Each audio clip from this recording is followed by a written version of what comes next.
Welcome back guys, this week we're doing something a little bit different. We're going to be making fresh Cumberland sausages. For this you'll need a few things that you probably don't have laying around in the cupboard, so I'll put some links to them down below in the description. Here's the recipe, so pause now if you want to write it down. Now let's get straight into it. So start by soaking your natural hog casings in water for about 30 minutes until they look like this, and we'll just put them to one side for a minute because we won't use them yet. So to make the filling for our sausages, we're going to need some sausage meat, or I'm using ground pork belly here.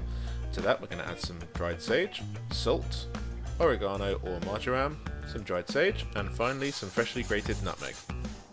It will seem like this recipe uses too much black pepper, but trust me, don't reduce the amount, it definitely needs it.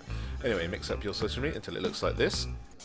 And now we need our sausage stuffer, so if you don't have one of these I'll put a link in the description below. And I'm using a medium large nozzle here, but use whatever size you want. Ball up your sausage meat and press in firmly. You don't want any air pockets here, so shape it to roughly the shape of the cylinder. I'm using a 2 pounds or 900 gram sausage stuffer here, and this should be enough to make about 12 sausages. Anyway, once filled, screw on your end cap, slightly dampen the surface so your suction cup sticks, press down firmly and then move over this tab until it seals tightly. Now here comes the fun part. Find one end of your sausage casings and carefully open them up. They are fairly strong, but you can tear them also fairly easily. So open it up and slide it over the nozzle of your sausage stuffer and slowly work it down to the base until it is all on there. And yes, this is fairly provocative. I'm looking forward to all of your mature comments. Just go slow here and be careful you don't tear the casings, or you may have to start again.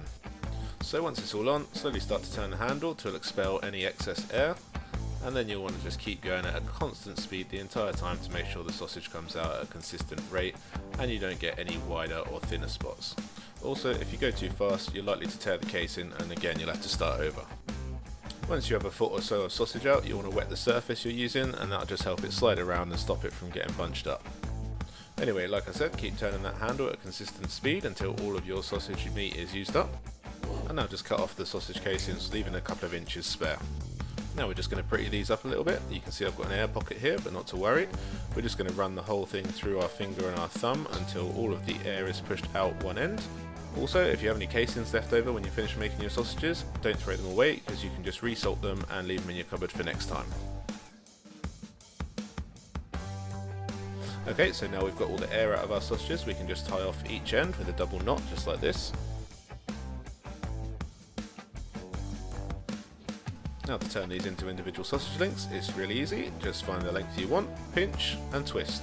And then to make sure the next one's the same size, just fold the first one over and pinch and twist at the same length. And you can just continue this all the way down until you get to the end. Or traditionally with this, you can just roll it up into a long spiral and it would be called a Cumberland curl. Either way you do it, just make sure you leave these in your fridge uncovered for at least an hour before you do cover them. This just helps to dry out the casings and firm them up a little bit before you cook them. Otherwise you might find they pop when cooking. Anyway, that's all we've got this week, so if you like this, like, subscribe, and I'll see you next week.